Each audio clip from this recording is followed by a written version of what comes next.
Hola, ¿qué tal? Vamos a continuar con la lectura de la correspondencia entre Sigmund Freud y Wilhelm Plees. Si quieren mayor contexto, les sugiero buscar dentro de esta lista de reproducción en YouTube el video llamado Correspondencia entre Freud y Wilhelm Plees. Ahorita vamos a continuar con el manuscrito B, llamado La etiología de las neurosis. Etiología es el estudio sobre el origen. Ajá. En este caso sería de las neurosis. Y el mismo título del manuscrito nos lleva a la nota al pie de página número 5. Dice, fechado, según el matasellos, el 8 de febrero de 1893. Como lo indica la oración inicial, se trata de una nueva versión de un trabajo anterior que no ha sobrevivido. En una carta inédita a Fliess, el 5 de enero de 1893, Freud le dice, estoy reescribiendo el asunto sobre las neurosis. Aquí, ahí finaliza la cita de Freud. Continúa James Strachey. Aquí, como sucede con frecuencia en este periodo, Freud entiende por, entre comillas, neurosis, la neurastenia y la neurosis de angustia, que más adelante designará como neurosis actuales. Véase Estudio sobre la histeria, volumen, es decir, Standard Edition, volumen 2, página 107, la Conferencia sobre el mecanismo psíquico de los fenómenos histéricos, volumen 3, página 40, y La sexualidad en la teología de las neurosis, volumen 3, página 271. Lo esencial de este manuscrito reemergió unos 2 años más tarde en el primer trabajo sobre la neurosis de angustia en 1895. Fin de la nota número 5. Ahora viene como tal el manuscrito. Dice, redacto por segunda vez la historia íntegra para ti, querido amigo, y para nuestro trabajo en común. Pero deberás cuidar que el manuscrito no sea visto por tu joven esposa. Número 1. Es lícito dar por consabido que la neurastenia es consecuencia frecuente de una vida sexual anormal. Ahora bien, la tesis que yo quiero enunciar y poner a prueba en las observaciones es que la neurastenia es siempre solamente una neurosis sexual. Recordemos, la misma palabra neurosis quiere decir irritación de los nervios. Cuando Freud dice aquí una neurosis sexual, es una irritación de los nervios sexuales. No es, como decirlo, una neurosis como nosotros la podríamos entender. Recordemos que son dos médicos mandándose cartas entre sí. Ahora continúa el texto. Con Breuer he sustentado para la histeria un punto de vista semejante. La histeria traumática era conocida. Nosotros dijimos entonces, toda histeria que no sea hereditaria es una histeria traumática. Aquí nos lleva el texto a la nota número 6 que dice, la comunicación preliminar de Breuer y Freud ha sido publicada un mes antes de esta carta. Y continúa el texto. Y lo mismo ahora para la neurastenia. Toda neurastenia debe ser sexual.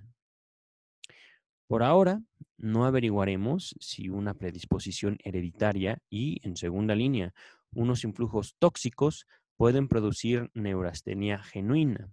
Tampoco si la neurastenia en apariencia hereditaria se remonta a un abuso sexual temprano. Aquí quiero hacer también el comentario. Influjos tóxicos literalmente se refiere a la acción de un químico sobre el cuerpo. De ninguna manera se refiere a lo que en esta generación, estoy hablando del 2020, se le conoce como relaciones tóxicas. ¿Sí? No va por ahí. Recordemos, estas son las cartas de dos médicos hablando en 1890, 90 y tantos, ¿vale? Entonces, por favor, no lo asocien, no vayan por ese camino, no va en ese sentido, no es una frase, digamos, natural para ellos. Esto de relaciones tóxicas, no. Eso ya es una payasada de nuestra generación. Continúa el texto, dice, Si existe una neurastenia hereditaria, ello plantea ciertas preguntas.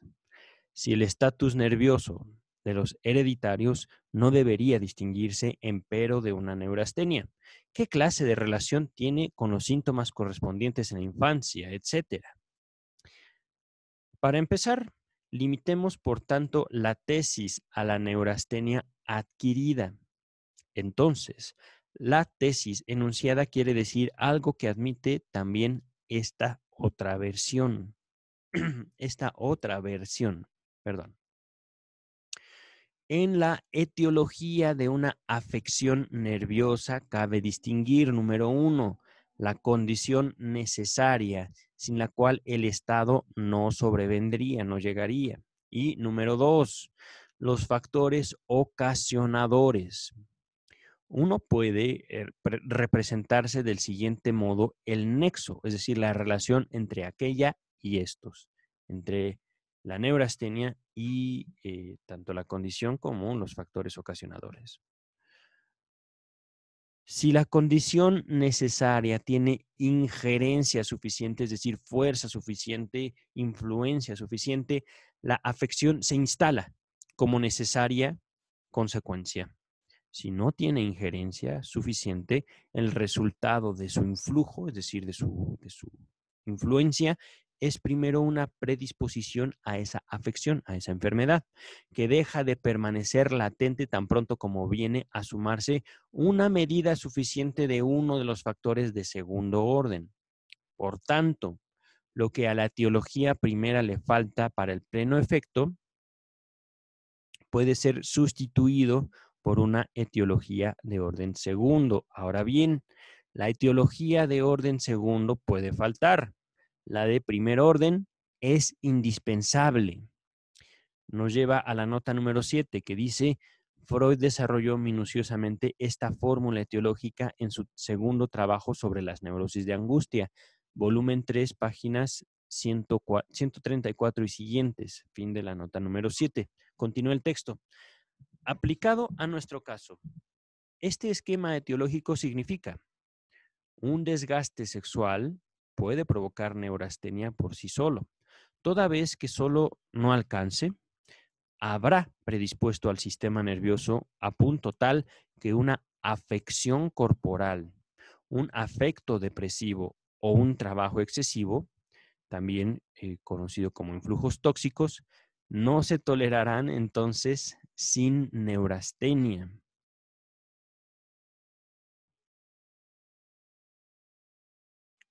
Pero sin desgaste sexual, todos esos factores no serían capaces de producir neurastenia. Producen fatiga normal, tristeza normal, debilidad corporal normal, pero en cualquier caso, solo aportan la prueba de cuánto, entre comillas, puede tolerar un hombre normal de estos influjos nocivos. Nota número 8. Dice, se ignora el motivo de este entrecomillado. Y aquí también me doy cuenta, digo, puede ser que haya yo interpretado esto de tóxicos como una situación plenamente médica, plenamente física, corporal. Pensaría yo en la influencia, por ejemplo, del alcohol sobre el cuerpo, ¿no? O de alguna otra intoxicación, digámoslo así, incluso por un medicamento. Pero aquí también, digamos, los influjos tóxicos habla de un afecto depresivo o de un trabajo excesivo. En este caso, sí podríamos asociarlo con lo que nosotros mismos conocemos como toxicidad, de acuerdo a nuestra concepción de generaciones, ¿no? De esta generación. Y continuaré con el texto.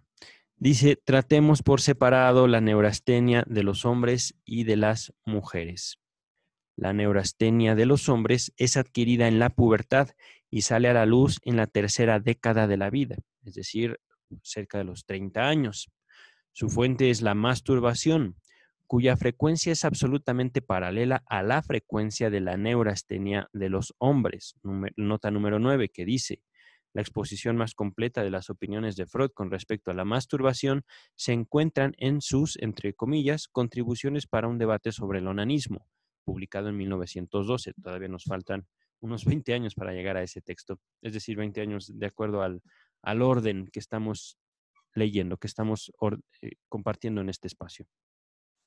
Un último comentario suyo acerca del tema, nos dice el compilador, James Strachey, en agosto de 1938, un año cuando ya estaba próximo a morir, justamente lo dice, figura entre sus anotaciones reunidas bajo el título Conclusiones, Ideas, Problemas, publicado en 1941.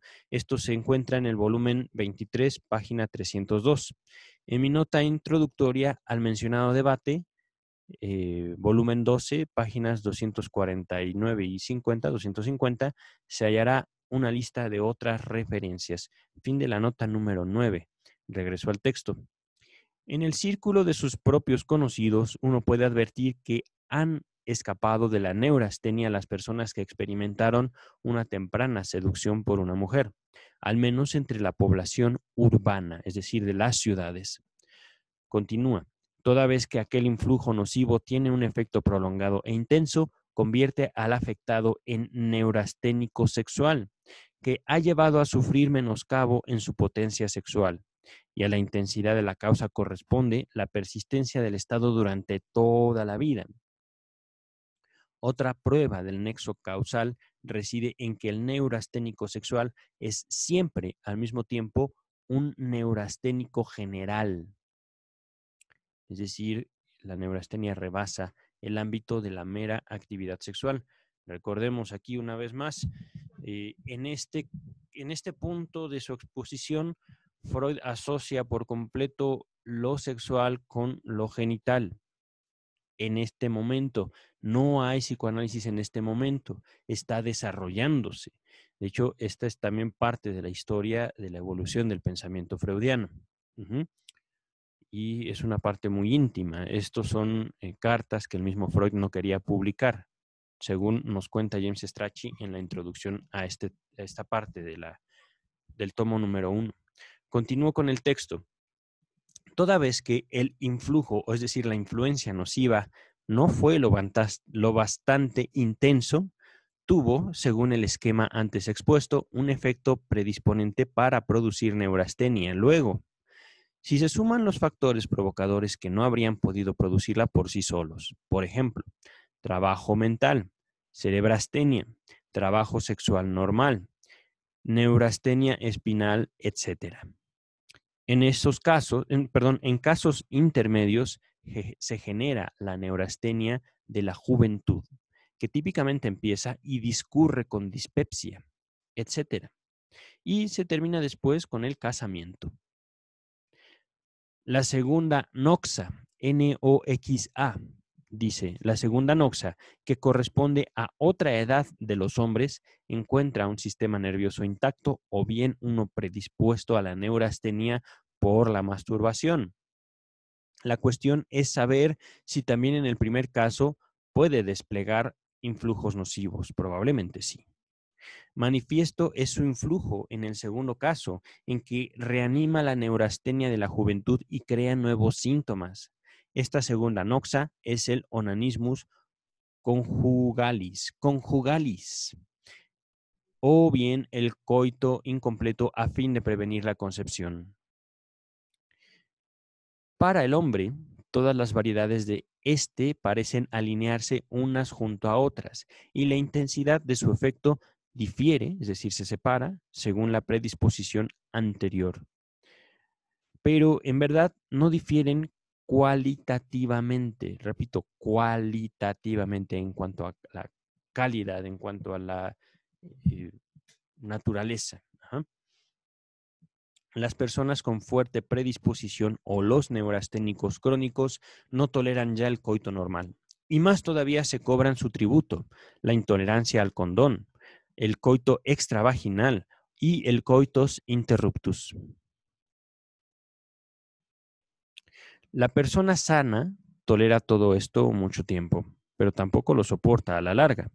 Pasando ese periodo se conduce como la persona predispuesta y frente al onanista solo tiene el privilegio de la mayor latencia o, en todo caso, ha menester o ha de necesitar de las causas provocadoras. El coitus interruptus demuestra ser aquí la noxa principal. Produce su efecto característico aún en personas no predispuestas. La neurastenia de las mujeres. La muchacha es normalmente saludable, no neurasténica. Aún la señora joven lo es, a pesar de todos los traumas sexuales de esa época. En casos raros aparece neurastenia pura en señoras y en señoritas de edad, y entonces hay que considerarla una neurastenia generada espontáneamente, generada de la misma manera. Mucho más a menudo, la neurastenia de las señoras deriva de la del marido o es producida al mismo tiempo que ésta. En tales casos, se mezcla casi siempre con histeria, la neurosis mixta común de las señoras. La neurosis mixta de las señoras nace de la neurastenia del marido en todos los casos. No raro es en que éste, como neurasténico sexual, ha sufrido menoscabo en su potencia. La contaminación con histeria resulta directamente de la excitación retenida del acto. A menor potencia del marido, mayor predominio de la histeria en la mujer. Así, el neurasténico sexual en verdad no vuelve a su esposa tanto neurasténica como histérica. Repito, así el neurasténico sexual en verdad no vuelve a su esposa tanto neurasténica como histérica. Es decir, un neurasténico sexual, un hombre impotente, no vuelve a su esposa neurasténica, más bien la convierte en histérica. Eso es lo que está diciendo. Esta neurosis, la histeria, nace junto con la neurastenia de los hombres a raíz de la segunda oleada de noxas sexuales, que para la mujer, a quien hemos supuesto saludable, posee una significatividad mucho mayor. Aquí quisiera hacer un breve paréntesis. Quisiera yo investigar lo que es una noxa. Permítame un segundo. Estoy ahorita abriendo el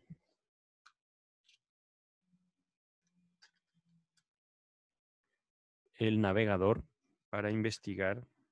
Pero debo tener mi teléfono por aquí. A ver. Noxa. Quiero saber qué es una noxa. Yo realmente no lo conozco. No es una palabra que use generalmente con mi vida, digamos, normal. Permítanme un segundo. Noxa. Mira, hasta Google duda.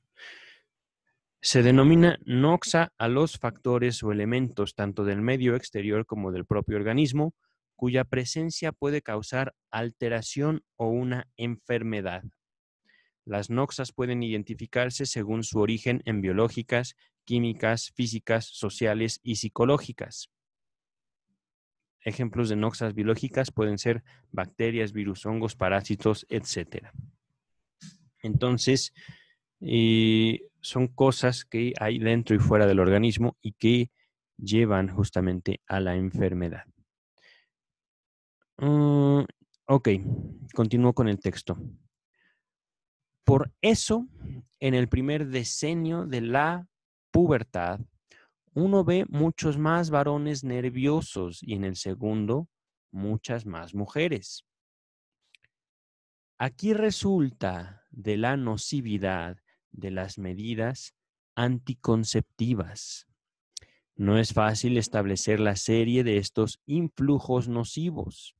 En general, nada se podría considerar del todo inocuo para la mujer, de suerte que ella, siendo la parte más afectada, ni siquiera en el caso más favorable, es decir, el condón, escaparía a la neurastenia leve. Desde luego que mucho dependerá de las dos predisposiciones. Número uno, que ella ya fuera neurasténica antes del matrimonio. Y número 2, que el periodo de libre comercio sexual la hayan vuelto histérico-neurasténica. Punto número 2, la neurosis de angustia. Aquí nos lleva a la nota número 10, que dice, esta parece ser la primera oportunidad datable, es decir, con fecha, en que Freud usó la expresión neurosis de angustia, aunque ya había aparecido en el manuscrito A. Lo compartimos hace poquito. Página 215, ahorita estamos en la 221.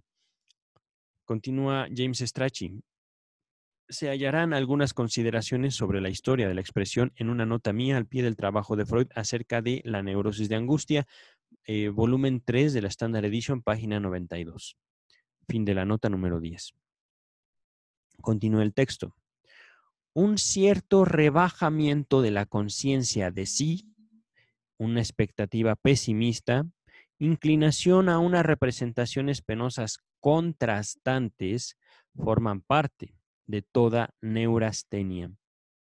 Ahora, aquí, en cuanto a la expresión representaciones penosas contrastantes, viene asociada a la nota número 11, que dice, estos síntomas fueron examinados en un caso de curación por hipnosis, ya compartido en este espacio, publicado muy poco antes de la fecha del presente manuscrito, 1892-93. Fin de la nota número 11, y que continúo con el texto. Pero se plantea la cuestión de saber si el realce de este factor, es decir, la angustia, sin un particular desarrollo de los síntomas restantes, debe separarse como, entre comillas, neurosis de angustia en sentido propio. En particular porque ello no es menos frecuente en la histeria que en la neurastenia. Aquí, en cuanto a separarse, nos lleva a la nota número 12, que dice esta misma palabra, en alemán, la voy a leer como puedo, abtrennen, aparece en el título del primer trabajo sobre las neurosis de angustia, 1895. Gran parte de la sintomatología de la neurosis tratada en ese artículo se menciona ya en este manuscrito, aunque la teoría en que se basa solo emerge en el manuscrito E, páginas 228 y siguientes. Fin de la nota número 12. Continúo con el texto, permítame un segundo, aquí está. La neurosis de angustia aparece en dos formas, estado permanente y ataque de angustia. Ambas se combinan fácilmente. No hay ataque de angustia sin síntomas permanentes. El ataque de angustia es más propio de las formas conectadas con una histeria, vale decir, es más frecuente en mujeres y los síntomas permanentes son más comunes entre varones neurasténicos. Síntomas permanentes son, número 1, angustia referida al cuerpo o hipocondría. Número 2, angustia referida a una operación corporal, agorafobia, claustrofobia, vértigo en la altura. Y número 3, angustia referida a decisiones y memoria, o sea, representaciones que uno mismo se forma en una operación psíquica. Con operación psíquica justamente pensamiento, algo que lleve, justamente vienen una breve lista, compulsión de dudar o la manía de dudar, compulsión de cavilar, de pensar, etcétera. Hasta ahora no tengo motivo alguno para considerar equivalentes entre sí estos síntomas. La cuestión es, nuevamente, saber hasta dónde este estado, número 1, aparece en hereditarios sin mediar noxas sexuales, noxas, origen sexuales. Número 2, se desencadena en hereditarios por una noxa sexual cualquiera. Número 3, se suma a la neurastenia habitual como un acrecentamiento de intensidad, pero es incuestionablemente adquirida y lo es por hombres y mujeres en el matrimonio, en el segundo periodo de influjos nocivos sexuales por obra del coitus interruptus. Aquí me viene algo a la mente que es también parte de ciertas interpretaciones de, gente que incluso se dice psicoanalista, principalmente psicólogos que toman el psicoanálisis como un camino a la salud mental. Aquí parecería decir Freud que los coitos tienen que llevar a la fertilidad, a la concepción, y no es cierto. Digamos, el coitus interruptus se toma como un método de anticonceptivo de siempre, vaya, gente que tiene relaciones sexuales, pero que al momento de presentarse la eyaculación, mm, el hombre sale de la vagina, ¿no? Y no llega entonces a eyacular dentro de la vagina de la mujer para no embarazarla. Algunos psicólogos y digo, esto no lo he escuchado tanto entre psicoanalistas, más bien entre psicólogos, dicen que el coito tiene que llevar a la concepción para que uno no desarrolle una neurosis, tomando como consideración estos textos. Vuelvo a aclarar porque me parece que nunca va a ser suficiente. En estos momentos, Freud no es psicoanalista, es un neurólogo que está desarrollando una teoría acerca de lo que él consideró era, digámoslo, valioso dentro de su concepción médica en este punto. Ajá. Puede ser que en este momento sí esté señalando tanto a la masturbación como al coitus interruptus como una de las formas para llegar a la neurastenia. Pero después, dentro del mismo desarrollo psicoanalítico, la neurastenia desaparece para dar lugar únicamente a las neurosis. Ajá.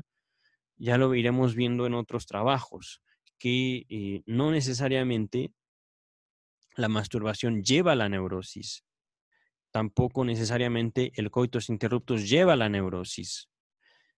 Todo depende de la persona, todo depende de, ahora sí, lo que ocurra con estos actos, en él o en ella.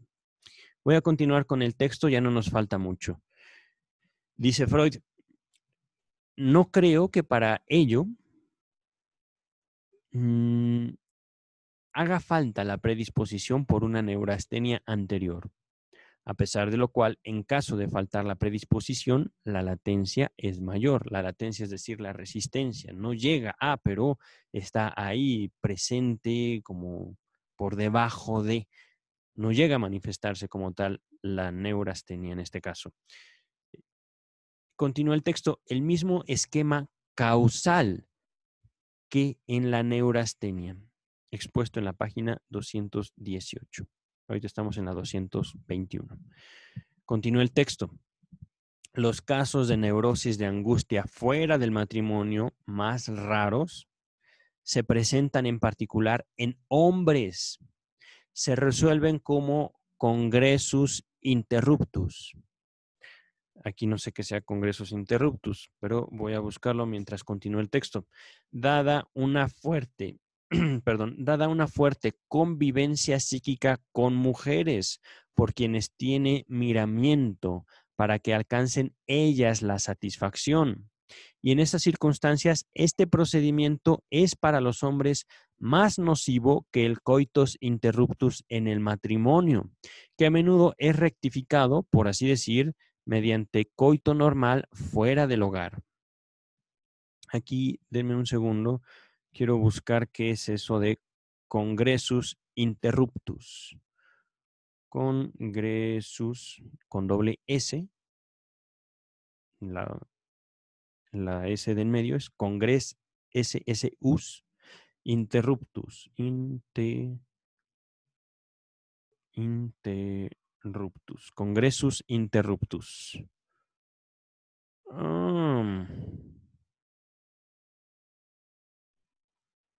Ándale, me salen páginas en alemán. No existe, ¿eh? Bueno, no me aparece. Permítame un segundo. Sigo buscando esto.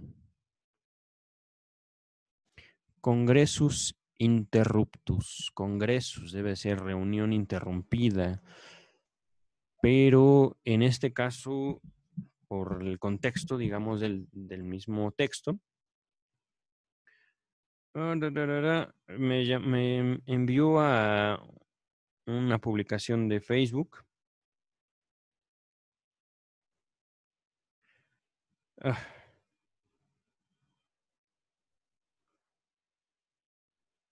no dice.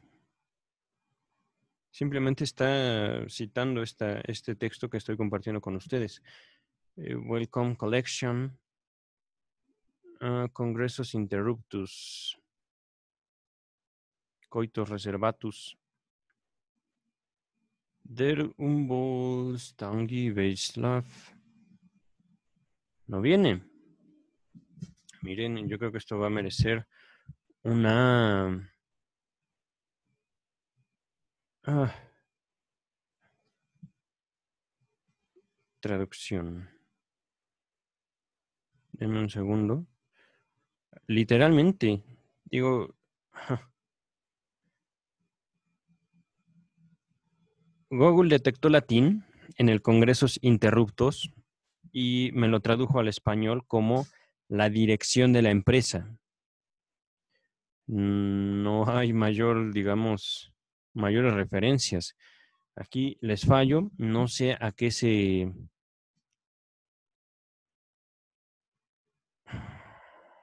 Debe de ser como la imposibilidad de conocer mujeres. Voy a retomar el texto. Los casos de neurosis de angustia fuera del matrimonio más raros se presentan en particular en hombres, se resuelven como congressus interruptus, dada una fuerte convivencia psíquica con mujeres por quienes se tiene miramiento para que alcancen ellas la satisfacción. Y en esas circunstancias este procedimiento es para los hombres más nocivo que el coitus interruptus en el matrimonio, que a menudo es rectificado, por así decir, mediante el coito normal fuera del hogar. Mm, me suena como esta situación que nosotros conocemos como incel, como involuntary celibate, celibato involuntario, que es así como chicos que anhelan la compañía femenina y que nunca se da. Me suena eso, realmente no lo sé. Voy a continuar con el texto.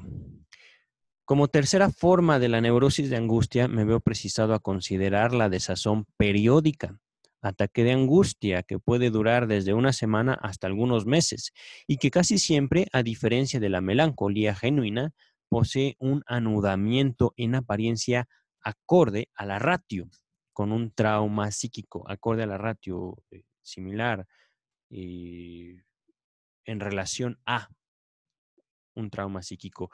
Pero esta, dice el texto, pero esta es solo la causa provocadora. Además, esta desazón periódica se presenta sin la anestesia psíquica que es característica de la melancolía. Aquí el texto nos manda a la página 239 y 240. Dice, he podido reconducir a coitus interruptus una serie de tales casos. Su comienzo era posterior, se situaba en el matrimonio después del primer hijo. En un martirizador caso de hipocondría iniciada en la pubertad, pude comprobar un atentado en el 8º año de vida. Expliqué otro caso infantil como una reacción histérica frente a un atentado masturbatorio. Yo no sé, entonces, si aquí existen efectivamente formas hereditarias sin causas sexuales, ni tampoco, por otra parte, si aquí es inculpable solo el coitus interruptus, si en todos los casos se puede prescindir de una predisposición hereditaria. Omitiré las neurosis ocupacionales porque en ellas se ha comprobado alteración de partes musculares, como he dicho. Aquí, antes de llegar a las conclusiones, quiero señalar, al momento, si notan, todos los casos expuestos en este texto en particular habla de neurosis, de neurastenia, de histeria en adultos. Ya después vendría el reconocimiento de las neurosis infantiles. Ajá. Por eso digo, un niño no puede haberse expuesto a un coitus interruptus y haber adquirido una neurosis a partir de esa frustración. Esta concepción de la naturaleza sexual de las neurosis, que tiene a su vez detrás un trasfondo religioso y moral que dice, si tú no tienes relaciones sexuales para tener hijos, te vas a enfermar mentalmente, es equivocada, es falsa. Ajá. Pueden tomar estos textos y ahí sí trastornarlos por completo para exponer sus propias teorías, sus propias expectativas de la vida sexual. Entonces, llegamos a la última parte de este texto que dice conclusiones. De lo antedicho resulta la total posibilidad de prevenir las neurosis, así como su total incurabilidad. La tarea del médico se desplaza por entero a la profilaxis, es decir, a la prevención. No, la prevención no. Dice que no, sí, es posible prevenir. Continúa el texto.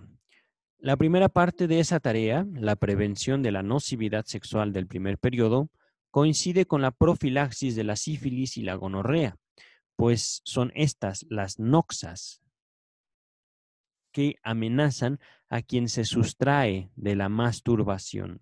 ¿Ya ven? Aquí parecería entonces que está promoviendo la masturbación. Recordemos, estas cartas de Freud no las quería publicar. ¿Por qué? Porque son muy previas a sus desarrollos teóricos, médicos, que le dieron, digamos, la inmortalidad. Continúa el texto.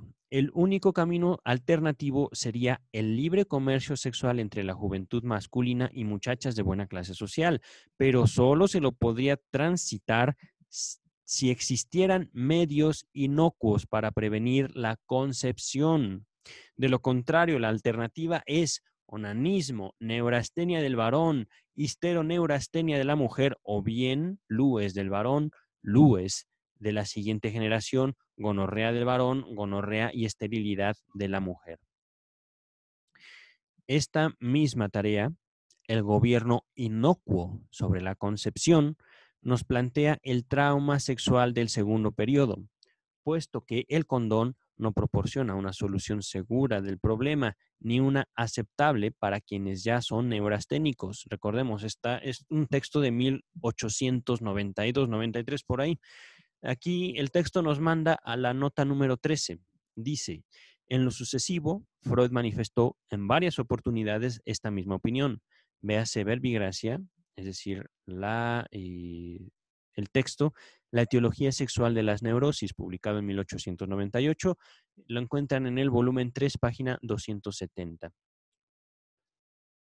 Por último, ok, ya estamos lo último de este texto. Dice, en ausencia de esta solución o de esa solución, la sociedad parece destinada a caer víctima de las neurosis incurables que rebajan a un mínimo el goce de la vida, destruyen la relación conyugal y arruinan por herencia a la generación entera. Los estratos populares más bajos que desconocen el maltusianismo vienen retrasados por el mismo camino. Y como cosa natural, pasarán a ser víctimas de la misma fatalidad. Esto plantea al médico un problema cuya solución merece que empeñe todas sus fuerzas.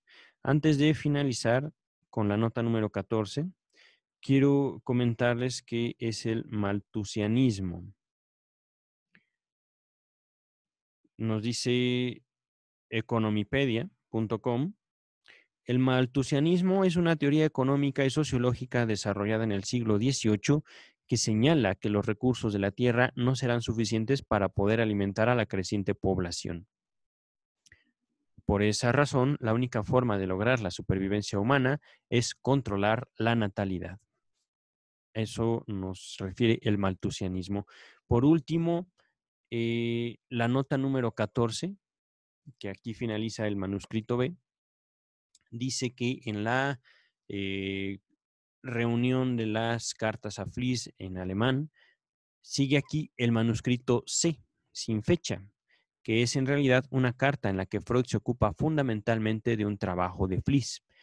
Ese manuscrito lo han omitido en esta reunión de cartas de Sigmund Freud. Con esto terminamos el manuscrito B. Ahora sigue lo que se conoce como la carta número 14. Gracias por su tiempo.